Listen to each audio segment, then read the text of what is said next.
শ্ৰদ্ধাৰ সাংবাদিক বন্ধুসকল, আজি বিষয়টো এনেকুৱা যে আপোনালোকে সকলোৱে অৱগত যে অসমত গোটেই অসম জুৰি ৰাজ্য চৰকাৰৰ ফালৰ পৰা এটা উচ্ছেদ অভিযান চলি আছে খিলঞ্জীয়া অস্তিত্ব ৰক্ষাৰ কাৰণে। গতিকে সেইটোত আমি লাচিত থানা অসম ধলগিৰিৰ তৰফৰ পৰা আন্তৰিকতাৰে সমৰ্থন জনাইছোঁ আৰু আদৰণিও জনাইছোঁ ৰাজ্য চৰকাৰক। কিন্তু কথা হ'ল, আমাৰ যিখন জিলা কামৰূপ জিলাত কিন্তু ঠিক তেনেদৰে এতিয়ালৈকে উচ্ছেদ অভিযান ক'তো চলা নাই। এইটো কিন্তু খুব পৰিতাপৰ কথা। ইতিমধ্যে বিভিন্ন দল সংগঠনে দাবী জনাই আহিছে যে অবৈধ বেদখলবিলাক উচ্ছেদ হ'ব লাগে খিলঞ্জীয়াৰ অস্তিত্ব ৰক্ষাৰ কাৰণে।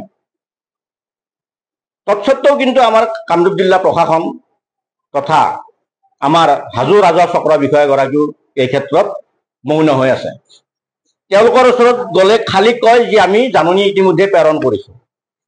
সেইটো আচলতে এটা ৰাইজক আভুৱা কৰা কথা, জাননী প্ৰেৰণ কৰাটো। কাম কেতিয়া হ'ব? উচ্ছেদ কেতিয়া হ'ব? আমি কামৰূপ জিলাৰ উপায়ুক্ত মহোদয় গৰাকীক আৰু হাজোৰ যিগৰাকী চক্ৰ বিষয়া আছে, আমি তেওঁলোকক সুধিব বিচাৰিছোঁ, কাম কেতিয়া হ'ব? হাজোত কেতিয়া উচ্ছেদ হ'ব? ইতিমধ্যে আমাৰ বৰমগৈ পাহাৰখন সন্দেহযুক্ত বাংলাদেশে ঘেৰি পেলাইছে আৰু সেই ক্ষেত্ৰত আমি হাজোৰ যিজন বন বিষয়া আছে তেখেতকো আমি ধিক্কাৰ জনাইছোঁ। তেওঁলোকে হয়তো বহুত টকাৰ খেলি মেলি বা বহুত টকা কাৰোবাৰ পৰা লৈ এই উচ্ছেদবিলাক কৰা নাই কিজানি। আমাৰ সন্দেহ হৈছে কি কাৰণত উচ্ছেদ হোৱা নাই হাজোত। বহুদিন ধৰি দাবী জনাই আজি আমাৰ দোকানীয়া গোচৰণীয়া পথাৰ ৰিজাৰ্ভ বা গণমৌ ৰিজাৰ্ভ, বৰমগৈ পাহাৰ, বিভিন্ন ঠাইৰ উচ্ছেদৰ কাৰণে আজি 2-3 বছৰৰ পৰা 2-3 বছৰৰ আগৰ পৰা হেঁচা দি আহিছে প্ৰশাসনক। কিন্তু আমাৰ হাজো বা কামৰূপ জিলাত কোনো অগ্ৰগতি লাভ কৰা নাই উচ্ছেদ অভিযানৰ। গতিকে সেয়েহে আমি কামৰূপ জিলা প্ৰশাসনক, উপায়ুক্ত মহোদয়ক আৰু হাজোৰ চক্ৰ বিষয়াগৰাকীক আমি আহ্বান জনাইছোঁ আৰু দাবী জনাইছোঁ, যদি আপোনালোকে 7 দিনৰ ভিতৰত যদি হাজোত এই বৰমগৈ পাহাৰত বা দোকানীয়া ৰিজাৰ্ভত যদি উচ্ছেদ অভিযান নচলায়, তেতিয়াহ'লে আমি লাচিত থানা অসম ধলগিৰিৰ তৰফৰ পৰা ৰাইজৰ সহযোগত আমি তীব্ৰ আন্দোলন কৰিবলৈ আমি বাধ্য হ'ম।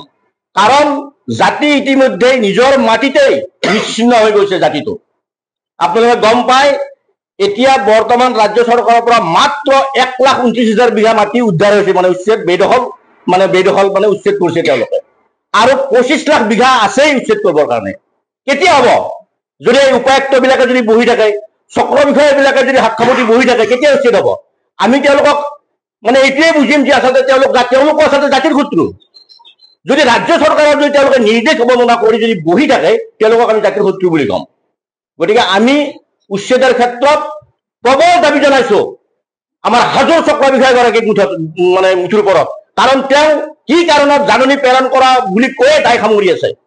গতিকে আমি অনতিপলমে আমি ৰাইজৰ সহযোগত তীব্ৰ আন্দোলন আমি গঢ়ি তুলিম, যদি 7 দিনৰ ভিতৰত যদি উচ্ছেদ অভিযান হাজোত আৰম্ভ নকৰে।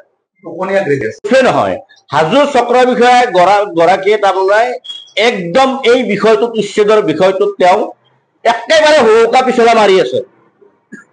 আমিও ভাবিবলৈ বাধ্য হ'ম তেওঁ মুছলমান কাৰণে উচ্ছেদ অভিযানটো চলোৱা নাই নেকি হাজোত।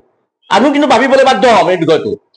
আমি এতিয়া অসমত মুছলমান শব্দটো ব্যৱহাৰ কৰি আমি খিলঞ্জীয়া মুছলমান আৰু বংগীয় মুছলমানক আমি একাকাৰ কৰিব খোজা নাই।